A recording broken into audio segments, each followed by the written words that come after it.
بخاری حدیث نمبر 9 کتاب ایمان کے بیان میں آپ صلی اللہ علیہ وآلہ وسلم نے فرمایا کہ ایمان کی 60 سے کچھ اوپر شاخیں ہیں اور حیا شرم بھی ایمان کی ایک شاخ ہے۔ حدیث نمبر صحیح بخاری مقدس کتاب ایمان کے بیان میں آپ صلی اللہ علیہ وآلہ وسلم نے فرمایا مسلمان وہ ہے جس کی زبان اور ہاتھ سے مسلمان بچے رہے،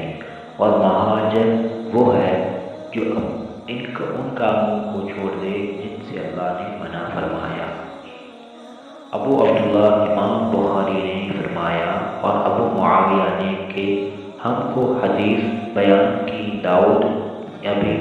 بن ابی ہند نے، انہوں نے روایت کی عامر شعبی سے، انہوں نے کہا کہ میں نے سنا عبداللہ بن عمرو بن عاص سے، وہ حدیث بیان کرتے ہیں جناب نبی کریم صلی اللہ علیہ وسلم سے وہی مذکورہ حدیث، اور کہا کہ عبد العالی نے روایت کیا داؤد سے، انہوں نے عامر سے، انہوں نے عبداللہ بن عمرو بن عاص سے، انہوں نے نبی کریم صلی اللہ علیہ